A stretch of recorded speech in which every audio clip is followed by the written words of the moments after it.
अर्जुन मुझे बताना, screen recording और साउंड तीनों चीजें क्लियर हैं?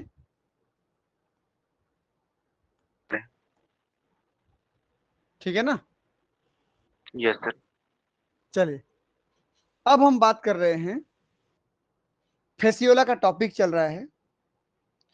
फेसियोला के टॉपिक में ये सेकेंड क्लास है, सेकेंड लेक्चर है। इसमें हम बात करेंगे फेसियोला का बॉडी का वाल कैसे होता है, कितने परत का बना होता है, किसका क्या होता है। ठीक, तो ये बॉडी के वाल की बात कर रहा हूं तो ये समझ लीजिए, इसका एंटेरियर पोर्शन ये हो गया, इसका ये पोस्टेरियर पोर्शन हो गया, और ये दोनों लेटरल है। ऊपर में ये वेंट्रल हो गया, उसके पीछे डॉर्सल होगा।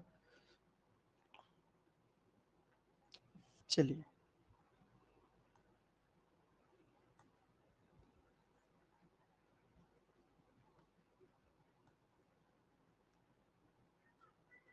तो देखते हैं, अगर मैं इतना को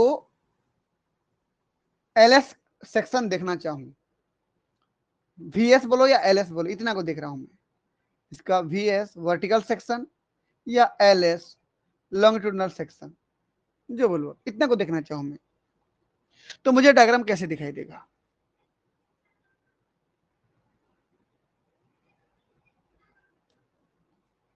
इधर कर दे रहा हूं मैं, इधर,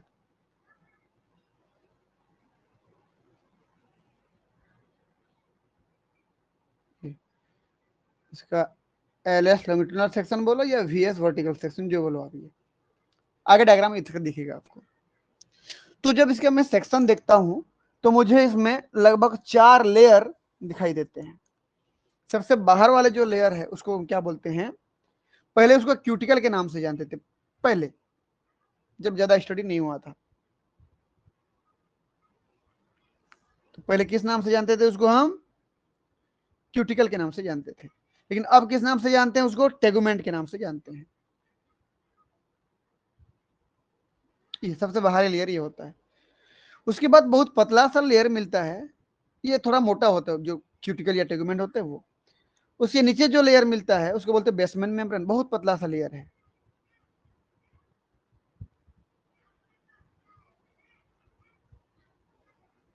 चलिए, उसके नीचे यदि मैं बात करूं तो पूरा मसल्स का लेयर मिलता है। मुख्यतः 2 प्रकार के मसल्स लेयर मिलते हैं, और उसके नीचे एक पतला सा रहता है, तो मस्कुलेचर लेयर।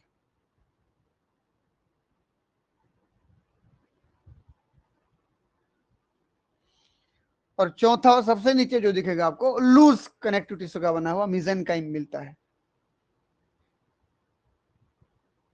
अभी डायग्राम में देखेंगे हम ये।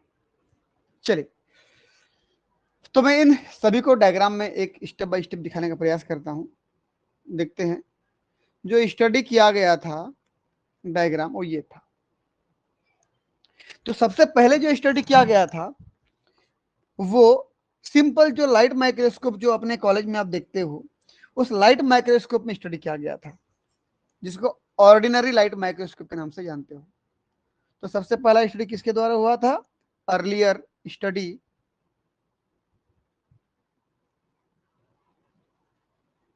With ordinary ordinary light microscope.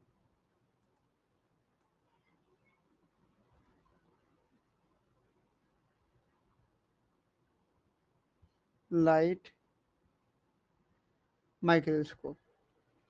जबकि बाद में जो स्टडी हुआ वो बेहतर प्रकार के माइक्रोस्कोप में हुआ, जिसको क्या बोलते हैं, इलेक्ट्रॉन माइक्रोस्कोप। माइक्रोस्कोप। तो अभी का जो रिसेंट स्टडी है, recent study with electron microscope, वही डायग्राम है। देखिए कितना फर्क पड़ गया, ये हो गया। तो चलिए एक एक करके देखते हैं हम लोग, कि सबसे शुरू में जो स्टडी किया गया था उसमें ये जो टेगुमेंट है, मैं टेगुमेंट की बात कर रहा हूं सबसे पहले। टेगुमेंट मतलब क्यूटिकल,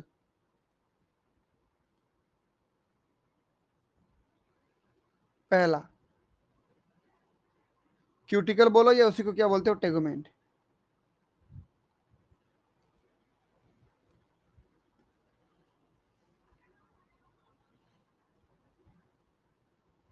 अर्लियर स्टडी विद किसके द्वारा? Light microscope, ordinary light microscope,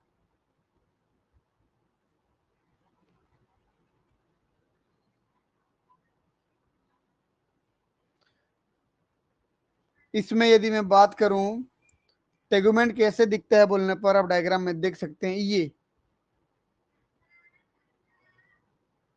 कहाँ है जूम का ऑप्शन? ये जो दिख रहा है डायग्राम, यही हमको सबसे पहले दिखाई दिया था। और उस समय के जो साइंटिस्ट थे उन्होंने कहा कि ये पूरा एरिया नॉन लिविंग पोर्शन होता है, नॉन लिविंग पार्ट होता है, होमोजीनस होता है, मतलब सब सेम टाइप का दिखता है, सेम समरूपता पाई जाती है जिसको बोलते हो आप। ठीक, कोई सेल नहीं है तो नॉन सेलुलर, क्या क्या बोल रहे थे कि कोई सेल नहीं है तो नॉन सेलुलर, एक ही प्रकार की मीडियम है तो होमोजीनस,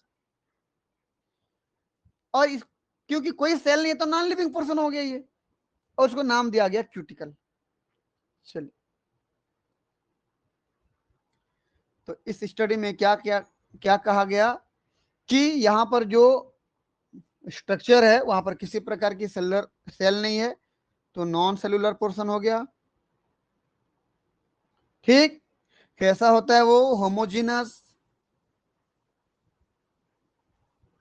मतलब सेम प्रकार की उसकी प्रकृति होती है, सब सेम दिखता है, और ये लिविंग नहीं होता तो नॉन लिविंग,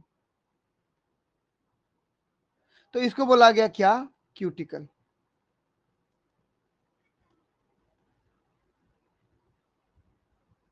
क्यूटिकल समझ में आया? लेकिन जो रिसेंट स्टडी हुआ,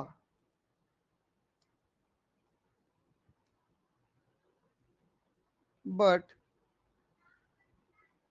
रिसेंट स्टडी विद किसके द्वारा? Electron microscope.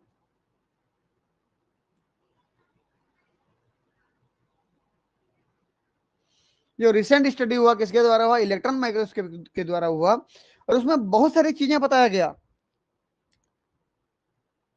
ये देखिए, इस इतने की बात कर रहा हूं मैं, इतने की बात कर रहा हूं मैं, जूम कर रहा हूं, देखिए आप ध्यान से, यहां पर इन दोनों में कितना अंतर है। देखिए ये डायग्राम कैसे दिख रहा था, और बेहतर प्रकार का माइक्रोस्कोप में स्टडी कैसे दिख रहा है। देखिए जब इस डायग्राम में हम देखते हैं तो हमको क्या क्या मिला, देखिए ध्यान से, बहुत सारे माइटोकॉन्ड्रिया देखने को मिला। यहाँ पर देखो माइटोकॉन्ड्रिया लिखा है, ये माइटोकॉन्ड्रिया देखने को मिल रहा है। एंडोप्लाज्मिक रेटिकुलम देखने को मिल रहा है, यहीं पर देखो माइटोकॉन्ड्रिया, एंडोप्लाज्मिक रेटिकुलम। ठीक, बहुत से वैक्यूल्स देखने को मिला हमको। वैक्यूल्स मतलब समझते हो?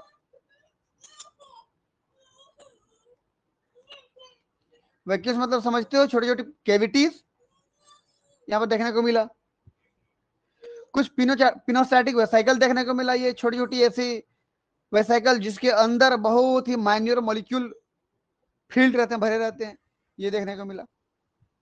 तो ये सब जबकि यहां पर नहीं था, ये लाइट माइक्रोस्कोप में पता नहीं चल रहा था, किसमें पता चला? इलेक्ट्रॉन माइक्रोस्कोप में पता चला। चलिए इसको लिख देते हैं हम लोग।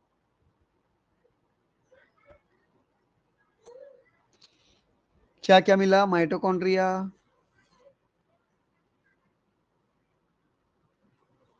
प्लस एंडोप्लाज्मिक रेटिकुलम,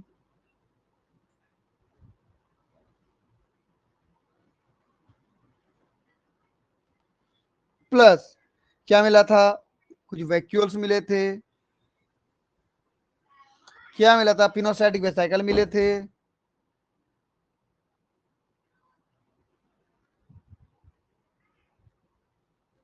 ये सब मिले। तो अब जो ये पार्ट जिसको हम नॉन लिविंग कहते थे, भाई वहां पर माइटोकॉन्ड्रिया काम कर रहा है, एंडोप्लाज्मिक रेटिकुलम काम कर रहा है, वैक्यूल्स हैं, वेसाइकल्स हैं, वहां फंक्शन हो रहा है। तो इसीलिए ये जो पहले टर्म दिया गया था क्यूटिकल, उसी क्यूटिकल के बदले अब टर्म को बदल दिया गया। जो पहले क्यूटिकल बोला जाता था जिसको, अब उसी को क्या नाम दिया गया? टेगुमेंट।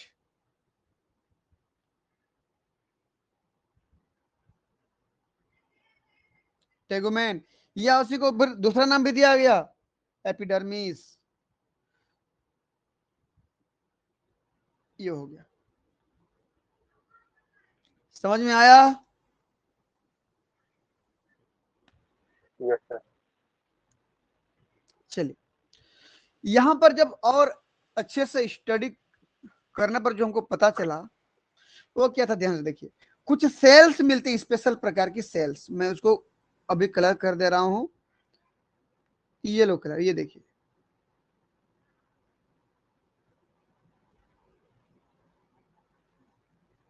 ये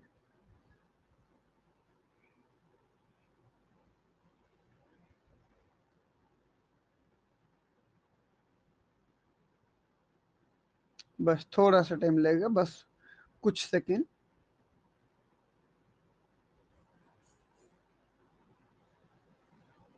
ये अब जूम कर रहा हूं, देखिए।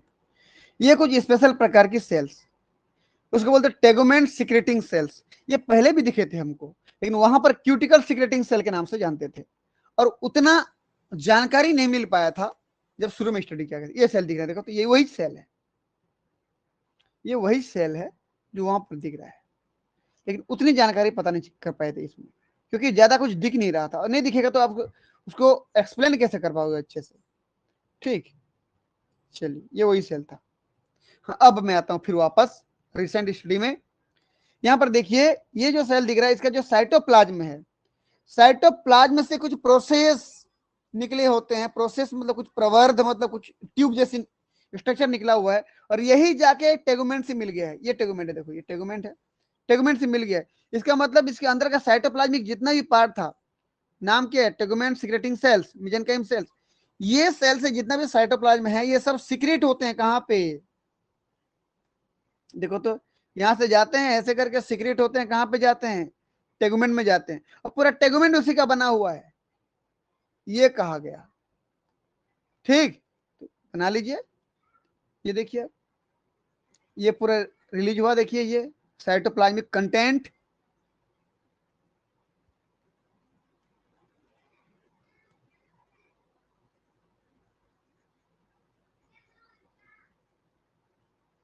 देखो भाई, ये तो पूरा जो टेगुमेंट बना हुआ है वो किसके सिक्रेशन से बना हुआ है, टेगुमेंट सिक्रेटिंग मेसेंकाइमल सेल्स। ये सेल्स ही अपना सिक्रेशन करती है, और इसी का mitochondria, endoplasmic reticulum, vacuole, spinocytic vesicle, सब इसी का ही जाते हैं, यहाँ पर रहते हैं। इसका मतलब ये कोई डेड पार्ट नहीं है, एक प्रकार का लिविंग पार्ट है। किसके अनुसार, रिसेंट स्टडी के अनुसार।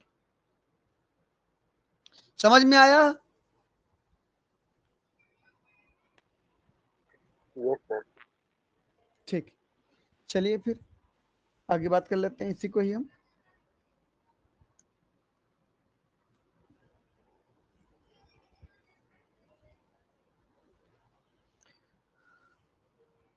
तो क्यूटिकल को ही किस नाम से जाना गया फिर,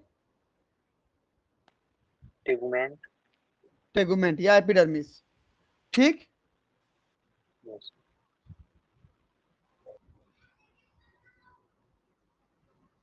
आल्सो नोन एज टेगुमेंट या एपिडर्मिस, ये बाद में जाना गया। ठीक, चलिए, अब ये टेगुमेंट साइटोप्लाज्मिक प्रोसेस के द्वारा किससे जुड़ा हुआ है, ये सब साइटोप्लाज्मिक प्रोसेस है, कहीं लिखा है तो देख लो, नहीं तो मैं लिख दे रहा हूं। ये जितने भी ट्यूब देख रहे हुए आप, साइटोप्लाज्मिक प्रोसेस, चलिए मैं लिख रहा हूं यहां पर,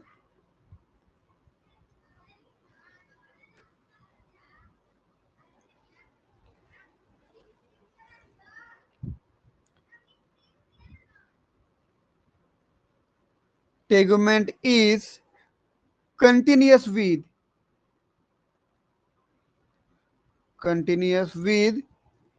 the cytoplasmic process,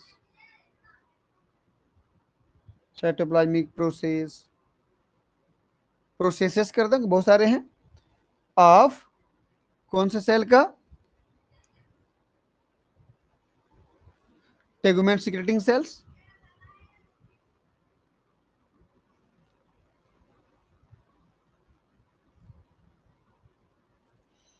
उसको पहले किस नाम से जानते थे, अर्लियर नॉन किस नाम से, क्यूटिकल सिक्रेटिंग सेल।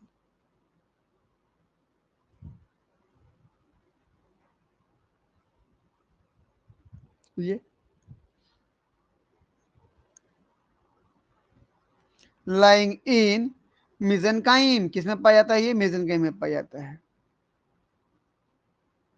कहाँ मेसेनकाइम है? देख लीजिए, ये पूरा मेसेनकाइम का एरिया है इतना, ये पूरा मेसेनकाइम का एरिया इतना में पाया जाता है ये।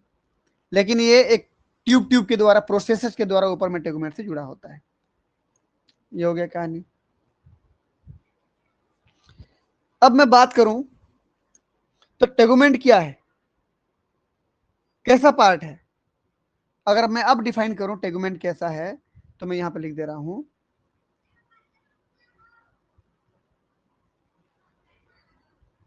टेगुमेंट कैसा पार्ट है बोलने पर, ये बॉडी को कवर करने वाला एक्सटर्नल बाहरी कवर है। ये बॉडी कवर, वो भी एक्सटर्नल कवर ना, मैं एक लाइन में ऐसे लिख दे रहा हूं, body is externally covered by,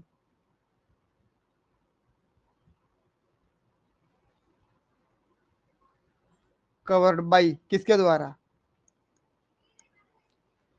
बहुत ही मोटा लेयर है, ठीक, कोई सिलिया नहीं है यहां पर, देखिए आप, कोई सिलिया नहीं है, सिलिएटेड, नॉन सिलिएटेड,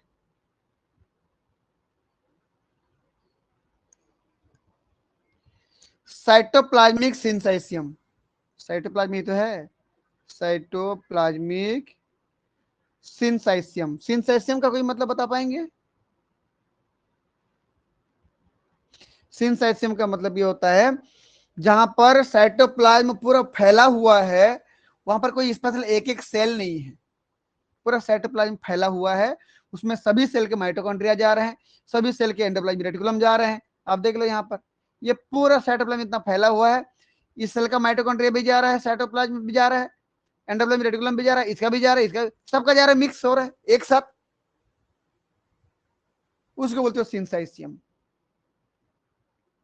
मैं ये कहूं कि ये पूरा साइटोप्लाज्म इस सेल से भी मिला हुआ है, इस सेल से भी मिला हुआ है, इस सेल से भी मिला हुआ है, सभी सेल का साइटोप्लाज्म एक हो गया है। वैसे वाले स्ट्रक्चर को आप मल्टी न्यूक्लिएटेड बॉडी के नाम से भी जानते हो। मल्टी न्यूक्लिएटेड बॉडी मतलब एक ही साइटोप्लाज्म में कई सारे न्यूक्लियस का होना। आप देख सकते हो डायग्राम में, ये सभी सेल का साइटोप्लाज्म जो पीला कलर से जो बनाए हुए हैं सब एक साथ मिक्स है। तो इनका ये जो न्यूक्लियस है,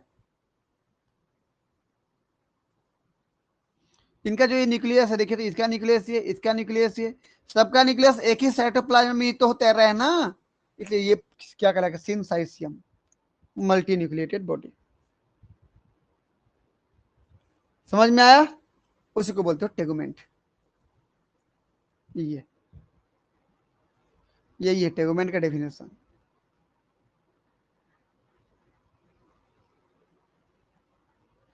चलिए आगे बढ़ते हैं आप। तो टेगुमेंट बहुत थिक हो गया, टफ हो गया। थिक और टफ होने से फायदा क्या होगा?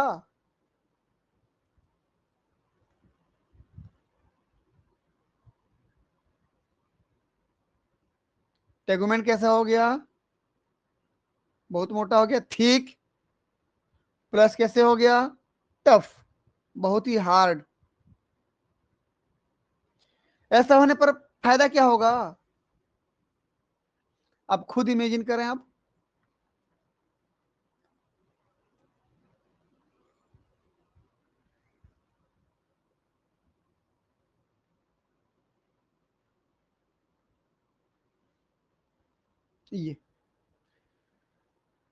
ये क्या है भाई? होस्ट, जो होस्ट का जो लीवर है, सीप, भेड़ का जो लीवर है ना, प्राइमरी होस्ट लीवर, इसका बाइल डक्ट,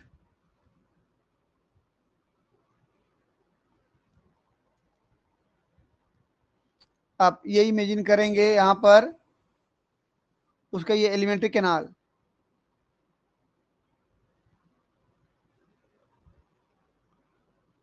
आप इमेजिन करें इसको। ये तो यहां पर डाइजेस्टिव जूस तो निकल रहे होंगे, और ये जो आया है अभी कौन भाई, ये समझ लीजिए भेड़ के शरीर में कैसे करके गया। भेड़ ने जब किसी तालाब के पानी को पिया या तालाब में उपस्थित किसी वेजिटेशन को अपना भोजन बनाया जिसमें फेसियोला हिपेटिका का मेटासर्केरिया लार्वा था, उसको खा लिया तो उसके आहार नाल में चला गया। अब किसके आहार नाल में आ गए, भेड़ के आहार नाल में आ गया। आने के बाद ऊपर का जो कवर रहता है, सिस्ट रहता है ऊपर का, वो गल जाता है। गलने के बाद फिर उधर वहां से एक ऑर्गेनिज्म निकलता है, फिर मेरास्टिडियम लार्वा, स्पोरोसिस्ट लार्वा, ये सब बनते हैं। फिर फाइनली जब बन जाता है क्या, ये क्या बन गया भाई, ये फेसियोला हिपेटिका। अब मैं बोला कि इस फेसियोला हिपेटिका का बाहर का जो कवर है बहुत ही ठीक है, बोल रहा हूं टेगुमेंट बहुत ही ठीक है, तो क्या होगा, ठीक कवर है, इसीलिए इस भेड़ का जो डाइजेस्टिव जूस निकलेगा, जो भी डाइजेस्टिव जूस निकल रहा है यहां पर, ये जूस का असर इस पे नहीं हो पाएगा क्योंकि वो कवर उसको बचा देगा। ठीक भाई, डाइजेस्टिव जूस तो निकलेगा ना भोजन को पचाने के लिए, और भोजन के वेजिटेशन घास फूस के साथ इसको भी खा लिया गया है, तो यहां पर क्या निकला था, डाइजेस्टिव जूस।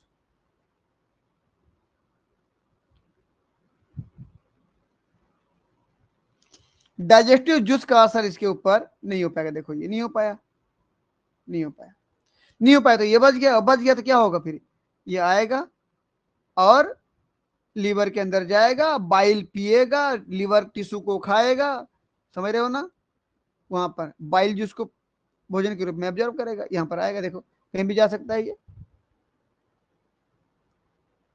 तो कुल मिलाकर क्या हुआ, टेगुमेंट एकदम टफ और थिक होने से उसको सुरक्षा मिल जाता है अपने प्राइमरी होस्ट के डाइजेस्टिव जूस से। ठीक, तो मैं लिख दे रहा हूं यहां पर,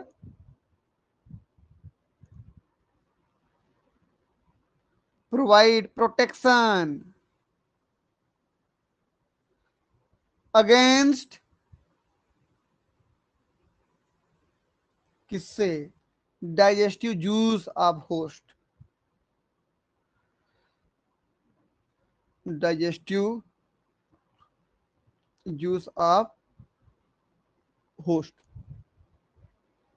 ठीक, और ये कैरेक्टर होता है, ये कैरेक्टर है टेगुमेंट का थिक और टफ होना, ये बहुत एक इंपॉर्टेंट कैरेक्टर है किसका, एंडोपैरासाइट का। कोई भी एंडोपैरासाइट यदि हमारे ब्लड में जा रहा है, आहार नाल के जरिए जा रहा है, तो डाइजेस्टिव जूस का उसके ऊपर असर नहीं होना चाहिए, नहीं तो मर जाएगा वो, हमारे आहार नाल में ही खत्म हो जाएगा।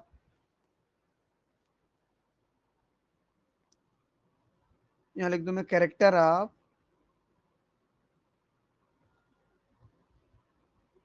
Endo parasite. समझ में आया ये, Yes, sir. ठीक। चलिए अगला बात करते हैं, यहाँ पर डायग्राम में देख सकते हैं आप, अब दोनों डायग्राम में देखें, कहीं भी देखें दोनों में दिख रहा है। देखिए ये आपको कुछ स्पाइक्यूल्स दिख रहा है, जिसको स्पाइन्यूल्स या स्पाइन के नाम से जानते हो, ये दिख रहा है, देखो यहाँ भी दिख रहा है, ये स्पाइन्स या स्पाइक्यूल्स वही है, सॉरी स्केल्स जिसको बोलते थे, स्पाइन्स बोलो या स्केल्स बोलो या स्पाइन्यूल्स बोलो, एक ही था। ये भी तो है ना टेगुमेंट में, इसका रोल क्या है, मैंने पिछले क्लास में बताया था, अगर आप पढ़े होंगे तो बता पाएंगे। तो चलिए, इन टेगुमेंट में क्या पाया जा रहा है, और Spectrum. स्पाइन्यूल्स, स्केल्स, स्पाइन्स भी बोलते हैं इसको, रुको पहले स्पाइन्स लिख दे रहा हूं मैं, स्पाइन्स, स्पाइन्यूल्स और स्केल्स, ये भी टेगुमेंट में है। तो टेगुमेंट में कौन सी दिशा में पाए जाते हैं, पहले बात कर चुका हूं मैं, ये देखिए ऐसे, बहुत छोटे छोटे होंगे ना भाई, नहीं दिखेंगे आपको इतना बड़ा बड़ा, ये तो समझाने के लिए बता रहा हूं ना मैं, ऐसे करके, ये समझाने के लिए बस बना रहा हूं मैं, ऐसे है ना, पूरे बॉडी में मिलेगा आपको ऐसे। तो बॉडी की कौन सी दिशा की ओर ये डायरेक्टेड है, बताओ तो, एंटीरियर की पोस्टेरियर, Posterior. पोस्टेरियर, ठीक, चलिए इसके बारे में लिख देते हैं।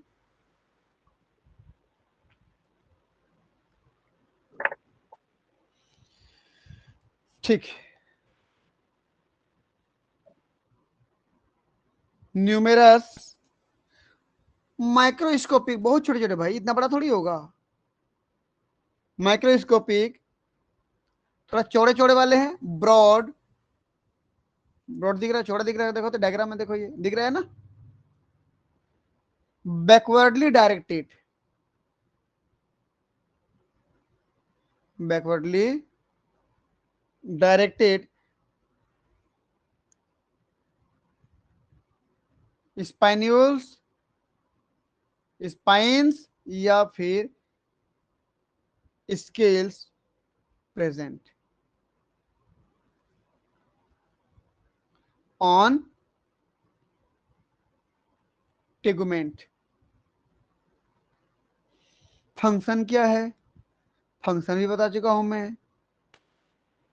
एम्बेड करने में, सबसे लोकोमोशन पहला और तो बिल्कुल, सबसे पहला फंक्शन तो ये हुआ कि ये एंकर कर पाए, अटैच कर पाए बॉडी को। इसके ऊपर जो पाया जा रहा है ना, ये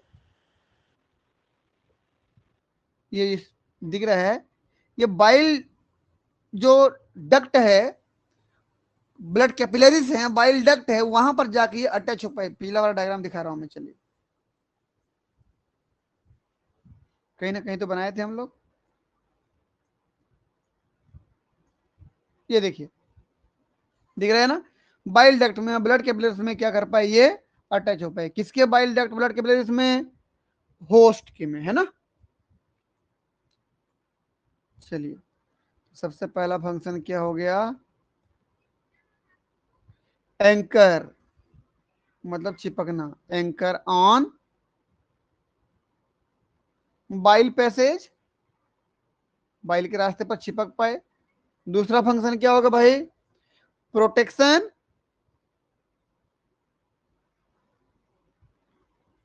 बचाता है इसको। तीसरा फंक्शन लोकोमोशन,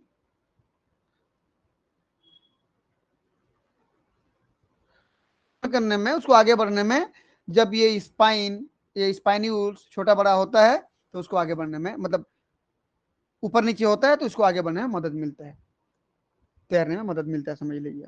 तो ये हो गया हमारा टेगुमेंट। टेगुमेंट के बाद अगर आप ध्यान देंगे, बहुत पतला सा मेम्ब्रेन, जूम करके दिखा रहा हूं, बहुत पतला सा मेम्ब्रेन, ये देखो, ये यहाँ पर बहुत पतला सा मेम्ब्रेन से गया, देखो तो ये बेसमेंट बीच में दिख रहा है ना, ये एकदम व्हाइट लाइन दिख रहा है, यही बेसमेंट मेम्ब्रेन। तो ये छोटा सा मेम्ब्रेन हमको तो किसमें दिख रहा है, लाइट माइक्रोस्कोप में। देखो, पहले जब लाइट में देखा था हमने, तो हमको पहले क्यूटिकल बोला था, बाद में टेगुमेंट बोला।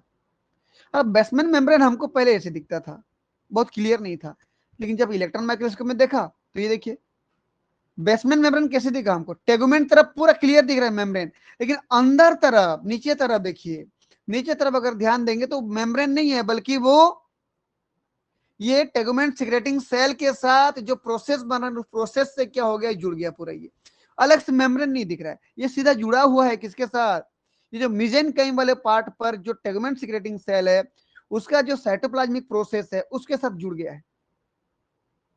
क्लियर।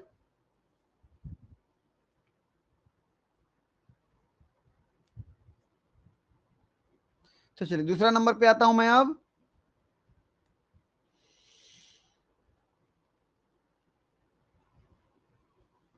दूसरा नंबर पे क्या आ जाएगा हमारा, बेसमेंट मेम्ब्रेन।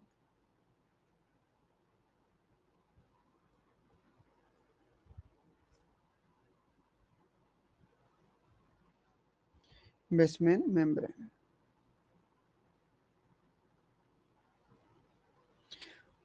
थीन है कि थिक है, बताओ मुझे, बहुत ही थीन, पतला सा है। किसके नीचे, टेगुमेंट के जस्ट नीचे, आप डायग्राम में देख सकते हो। इतना को यदि आप टेगुमेंट बोलते हो, इतना को, तो उसके जस्ट नीचे ये पतला सा मेम्ब्रेन, ये वाला, यही तो है। चलिए मैं लिख दे रहा हूं, पहले मैं एक बार सेव कर दे रहा हूं, रुकिए, है ना।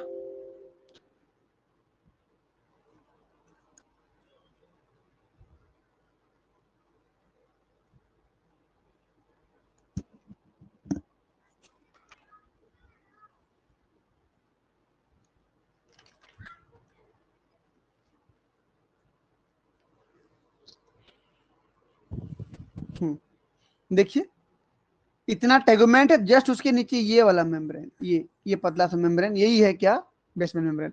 ऊपर तो क्लियर दिख रहा है बेसमेंट मेम्ब्रेन है, नीचे की तरफ ना सीधा जुड़ गया, देखो ये किसके जुड़ गया है, टेगुमेंट सीक्रेटिंग सेल से ये साइटोप्लाज्मिक प्रोसेस बना लिया है, जुड़ गया यहाँ पर। चलिए तो उसके बारे में दो लाइन कि ये किसके नीचे, जस्ट इमीडिएटली अंडरनीथ या beneath the tegument, immediately beneath the tegument, tegument के जस्ट नीचे है,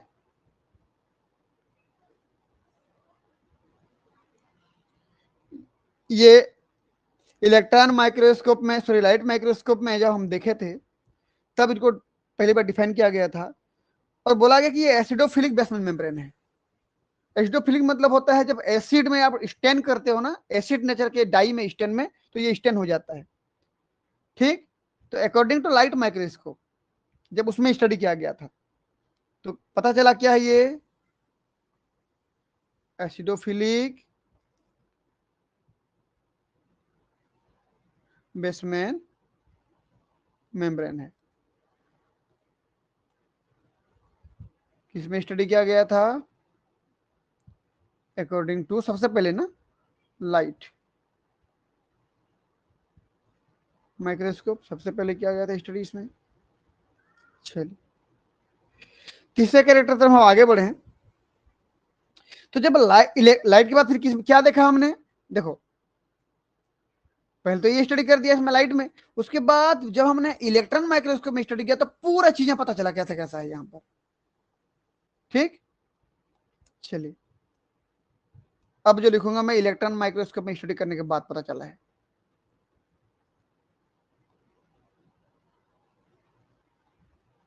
अकॉर्डिंग टू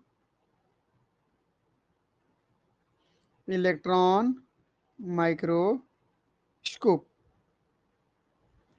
चलिए भाई क्या क्या चीजें आएगा इसमें कि आउटर लेयर बहुत ही क्लियर दिखाई देता है, अभी बोला हूं मैं, ऊपर तरफ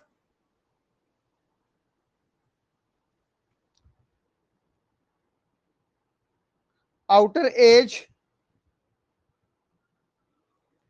इज विजिबल, बहुत क्लियर दिखाई देगा, जबकि इनर एज बट अंदर तरफ नीचे तरफ इनर एज अपियर टू किसके साथ जुड़ा है, बताओ कोई किसके साथ जुड़ गया है, आउटर तरफ तो पूरा क्लियर दिखाई दे रहा है ये सब, अंदर तरफ किसके साथ जुड़ गया है, ये मर्ज हो गया है, ठीक। इम्परसेप्टिबली विद अंदर की टिश्यू के साथ, अंदर मतलब मेसेंकाइमल टिश्यू है ना इधर, चलिए लिख देते हैं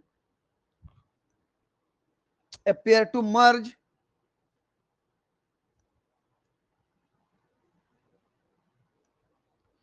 imperceptibly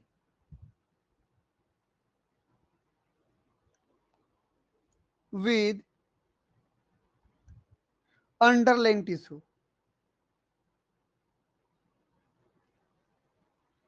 underlying टिश्यू, ठीक। चलिए भाई बेसमेंट मेम्ब्रेन के जस्ट नीचे देखोगे ना आप तो क्या मिलेगा आपको,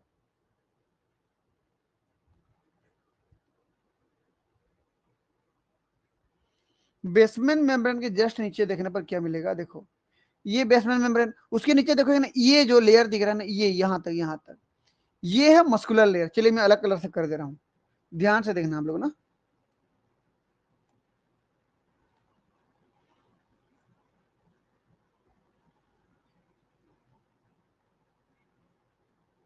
ये देखो तो ये जो बना रहा हूं ना, ये सर्कुलर मसल लेयर है। सर्कुलर क्यों बोलते हैं बताऊंगा आगे।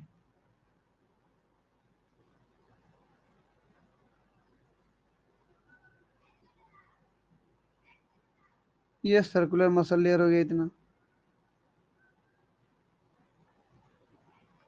ये उसके जस्ट नीचे जो देख पा रहे हो आप, ये लॉन्गिट्यूडनल मसल लेयर हो गया।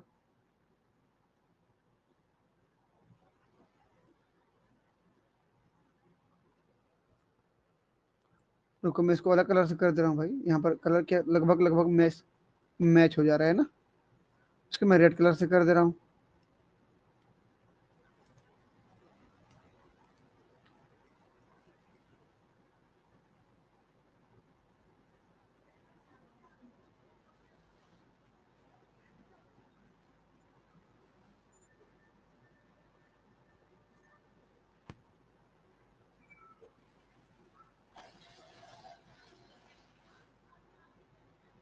ये हो गया। उसके नीचे अगर देखोगे तो ऑब्लिक मसल मिलता है आपको यहाँ पर।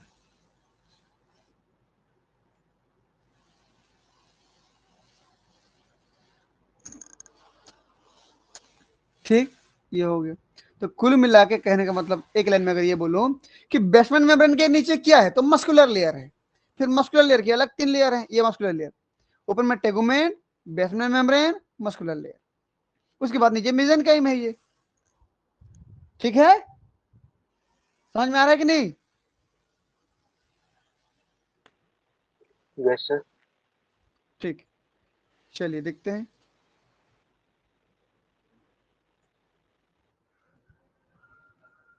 यहां पर लिख देते हैं एक लाइन,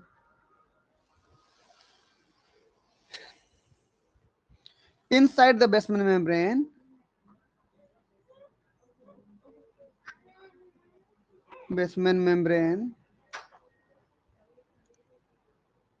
क्या है भाई, integumentary muscles are present.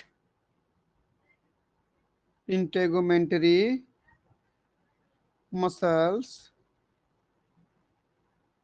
Are present.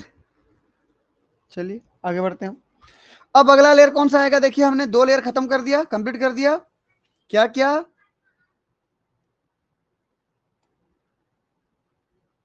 पहला लेयर क्या था हमारा, टेगुमेंट की लेयर, को नहीं दिख पा रहा है। दूसरा लेयर क्या बताओ, बेसल मेम्ब्रेन। Basement membrane. बस थोड़ा सा रुको, मैं हाईलाइट कर दूं इसको। ये 2 लेयर पूरा हो गया। तीसरा आते हैं मस्कुलर लेयर। मस्कुलर लेयर को समझने के लिए, क्योंकि यहाँ पर ज्यादा डायग्राम इधर उधर हो गया है, तो यहीं पर देख लेते हैं। देखिए यहाँ पर ही बना दे रहा हूँ, देखिए फटाफट कर दे रहा हूँ मैं। ये पूरा मसल्स की लेयर, कौन सा मसल, सर्कुलर मसल, उसके बाद लॉन्गिट्यूडनल मसल, ये देखिए, उसके बाद कौन सा मसल, ऑब्लिक मसल्स, या डायगोनल मसल के नाम से भी जानते हैं ये। आप ये समझ लीजिए, ये मेन डायग्राम को देखो आप ये समझिए कि ये डायग्राम ऐसा था, कुछ ऐसा था। आप ये समझिए पूरे बॉडी में ये जो मसल्स है कुछ इस तरीके से अरेंज है, ऐसे पूरा सर्कल में, बॉडी के सर्कल में। भाई एंटीरियर पार्ट इधर है, पोस्टीरियर पार्ट इधर है, तो पूरा सर्कल में ऐसे। आप ये समझ लीजिए, आप अपने पेट में कुछ रस्सी को लपेट रहे हो, पेट में लपेट रहे हो जैसे,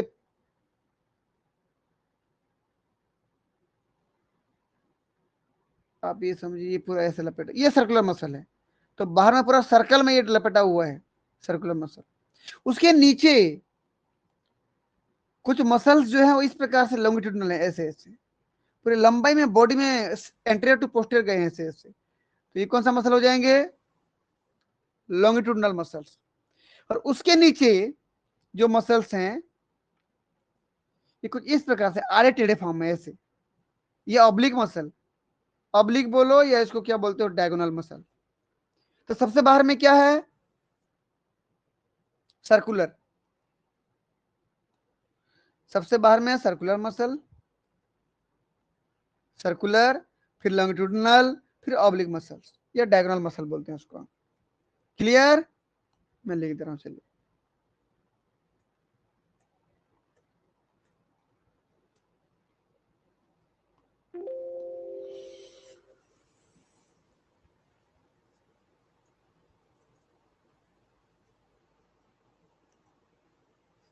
बस थोड़ा सा मुझे समय दें, मैं 2-3 पेज ले रहा हूँ ना।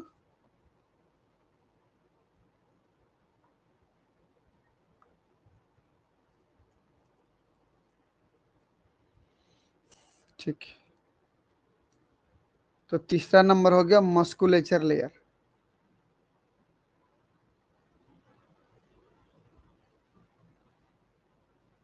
मस्कुलेचर लेयर में 3 मस्कुलेचर लेयर हैं।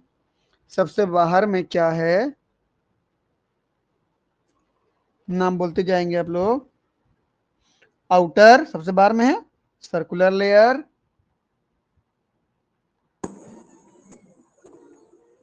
Circular layer. फिर बी में क्या है, लॉन्डिट्यूडनल। Longitudinal muscle layer. अब इसको मैं मिडिल मान सकता हूं, मैं मध्य में आ जी जाएगा सर। Middle longitudinal layer.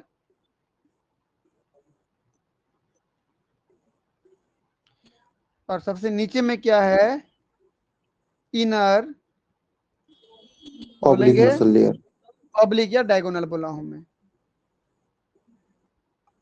आड़ा टेढ़ा जो होता है ऑब्लिक या डायगोनल लेयर। तो ये मसल्स पाए जाते हैं। ठीक, अगर हम बात करें इनके अलावा मसल्स और कहां पाए जाते हैं बोलने पर, ध्यान से देखिएगा।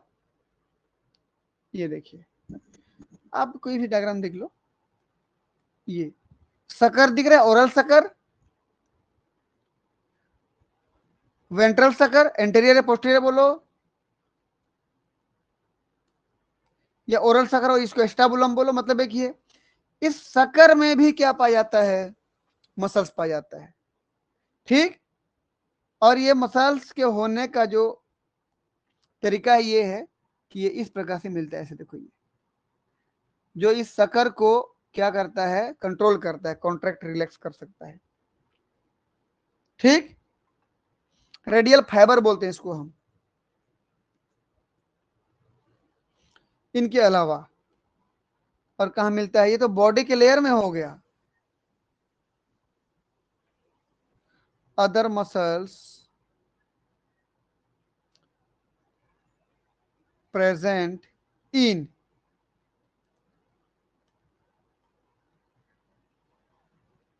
सकर्स। सकर्स मतलब 2 सकर्स हैं, एक पहला एंटेरियर सकल, दूसरा पोस्टीरियर बोलो, या आगे वाले को ओरल सकर बोलो, पीछे वाले को वेंट्रल सकर या स्टाबुलम बोलो। एक ही, वहां पर कौन सा मसल पाया जाता है बोलने पर, ये समझ लीजिए, एक सकर बना रहा हूं, समझ लीजिए आप। ये यहां पर ये मसल देखो, ऐसे ऐसे,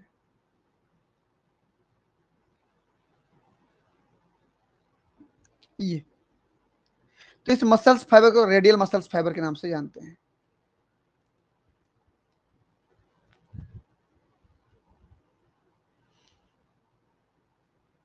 ठीक, किस नाम से जानते हैं इसको हम, रेडियल मसल फाइबर।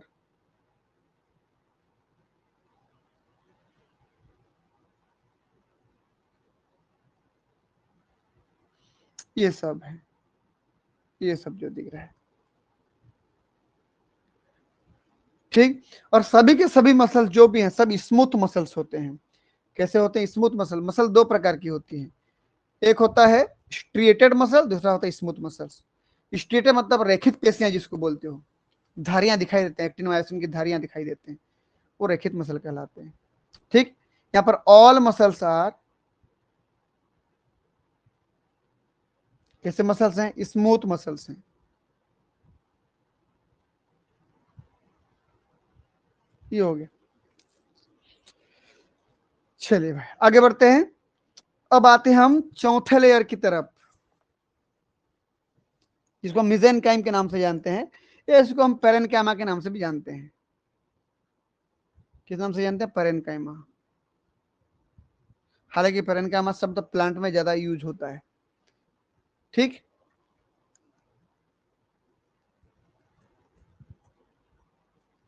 चौथा नंबर,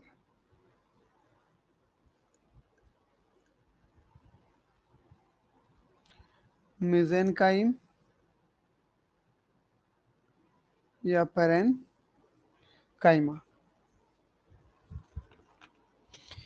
एक चीज ध्यान देंगे डायग्राम में, ये नीचे पूरा जो स्ट्रक्चर देख पा रहे हो आप, मैं इसको कौन से कलर से कर दूं, चलिए मैं एक बार बैक आता हूं, वापस आता हूं। बहुत ही लूज कनेक्टिव टिश्यू का बना होगा, मैं एक अलग कलर से कर दे रहा हूं उसको, ये कलर को ले लेते हैं। चलिए देखिए आप, ये जो देख पा रहे हैं ना, इतना यहां पर ये मेसेनकाइम सेल्स है, यहां पर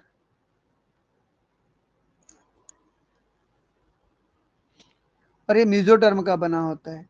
अब एक चीज बता दूं आपको मैं, पूरा जो ये इसका बॉडी है किसका, फेसियोला का, 3 जर्म लेयर का बना होता है, एक्टोडर्म, मेसोडर्म, एंडोडर्म। चूंकि 3 जर्म का बना होता है इसलिए ये ट्रिप्लोब्लास्टिक में आता है, अर्थात प्लेटीहेलमिन्थेस जो है वो खुद ट्रिप्लोब्लास्टिक हो जाता है। समझ में? ट्रिप्लोब्लास्टिक मतलब जो 3 जर्म लेयर का बना होता है, एक्टोडर्म, मेसोडर्म और एंडोडर्म का। ये देखिए भाई, ये डायग्राम बन गया ऐसे।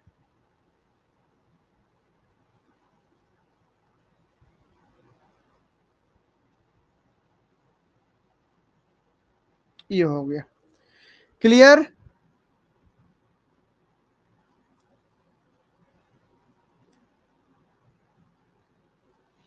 हाँ या ना?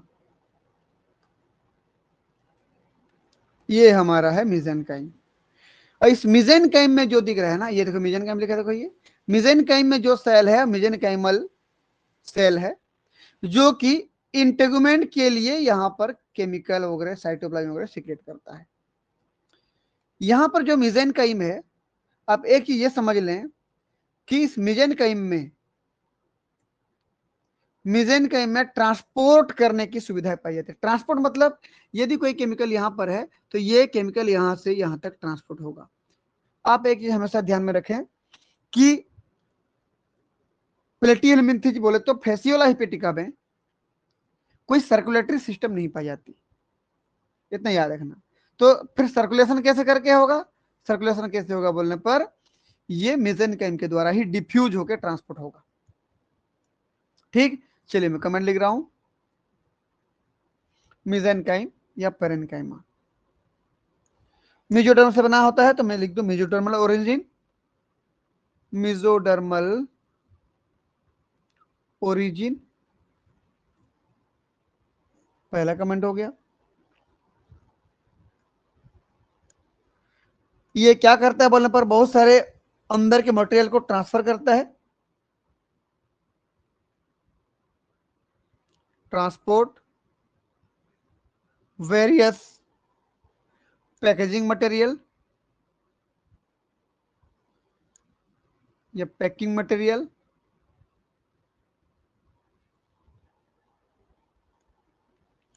ये बहुत ही लूजली कनेक्ट रहता है, बोल रहा हूं मैं। यहाँ पर जो टिश्यूज होती हैं एकदम स्ट्रांगली नहीं रहते, तब तो ट्रांसपोर्ट कर पाते हैं। लूजली अरेंज्ड,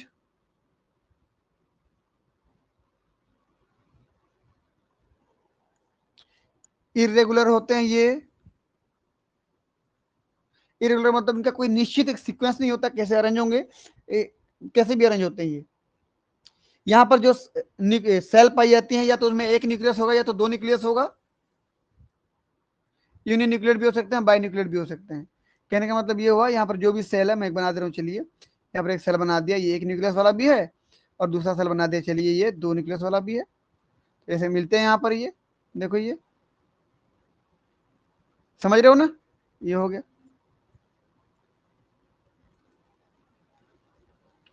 तो इरेगुलर हो गया, यूनिन्यूक्लिएटेड, यूनिन्यूक्लिएटेड या बाइन्यूक्लिएटेड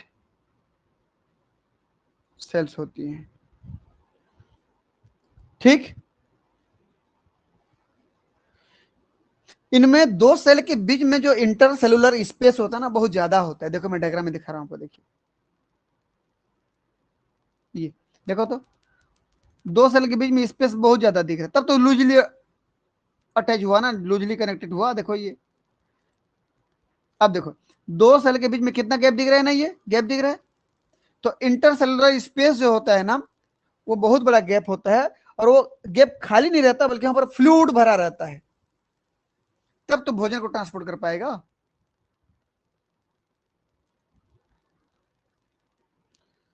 तो large intercellular space, cellular space filled with fluid, fluid के द्वारा वो भरा होता है। इनमें से कुछ सेल्स होते हैं जो बहुत बड़े बड़े हो जाते हैं, देख लो, ये देखिए, उनमें से जो पीले कलर का सेल बनाए बहुत बड़े बड़े सेल हैं, देख लो आप, ये बड़े बड़े सेल दिख रहे हैं, इतने बड़े बड़े हो जाते हैं कि ये कुछ प्रोसेस निकाल के टेगुमेंट तक जुड़े होते हैं, ऊपर तक देखो, उभार निकाल के ट्यूब जैसे निकाल के टेगुमेंट तक जुड़े हुए हैं।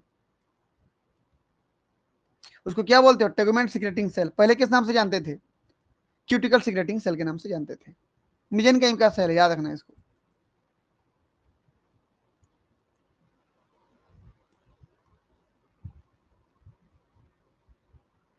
Some of these cells are large, बड़े हो गए, and have processes extending, उभार निकला हुआ है, extending to the base of tegument, to the base of tegument, tegument तक पहुंचा दिया ना, और अपने सारे के सारे मटेरियल को वहां पर डिलीवर करके सीक्रेट कर देता है। अपने सारा मटेरियल को यहीं से देखो ऐसे करेगा, जितना मटेरियल यहाँ पर है उसको यहाँ से निकाल के ऐसे इस प्रोसेस से निकालते हुए टेगुमेंट में जाके छोड़ देगा।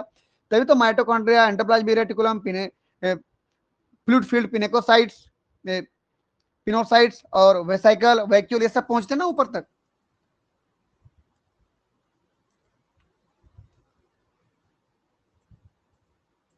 चलिए, हो गया। which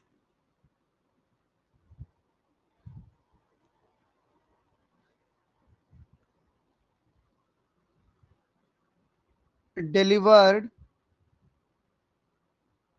their content to tegument, ये हो गया। अब एक चीज देखिए, चूंकि यहां पर नोट करके लिख दे रहा हूं मैं, चूंकि इनमें किसी प्रकार का कोई ब्लड वेस्कुलर सिस्टम नहीं पाया जाता, किसमें? फेसियोला हिपेटिका में कोई ब्लड वेस्कुलर सिस्टम नहीं पाया जाता, तो ट्रांसपोर्ट कैसे होते हैं चीजें, ट्रांसपोर्ट कैसे होगा? अभी बताया हूं। ये यहाँ कोई एक मटेरियल है, इस मटेरियल को मेरे को ट्रांसपोर्ट करके दूसरी जगह पे लेके जाना है, यहाँ पे लेके जाना है, तो एक ट्रांसपोर्ट करने वाला काम कौन करता है बोलने पर? यहाँ की मिजेनकाइम करती है, ये मिजेनकाइमल सेल करती है।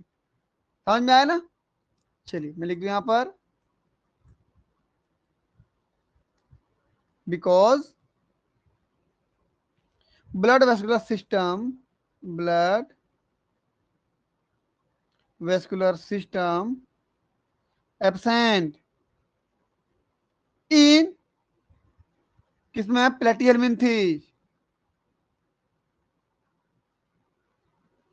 नहीं पाई जाती है, मतलब यहाँ फेसियोला से मतलब है, मैं उसकी बात कर रहा हूं। सो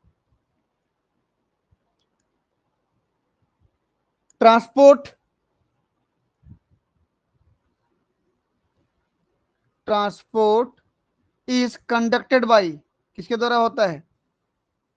कंडक्टेड बाई कौन सा सेल? मिजेनकाइम से,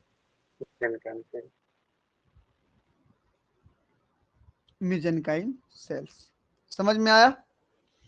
तो ये कहानी था किसका? इसके बॉडी वॉल का।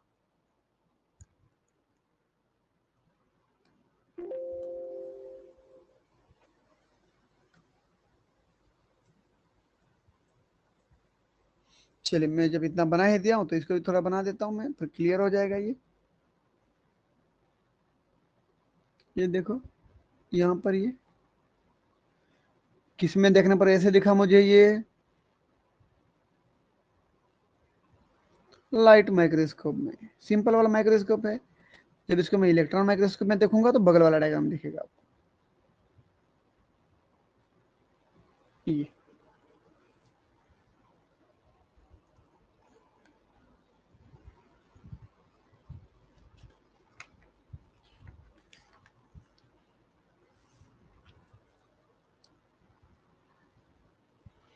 चलिए भाई, समझ में आया?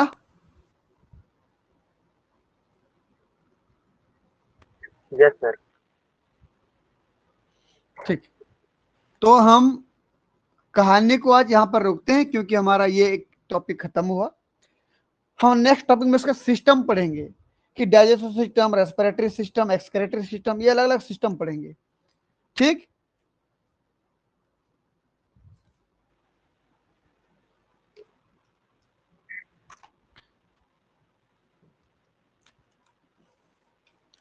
ठीक है, फिर मिलते हैं नेक्स्ट क्लास में। तब तक के लिए आप सभी बच्चों को बहुत बहुत धन्यवाद। गुड नाइट, शुभ रात्रि। जी थैंक यू सर।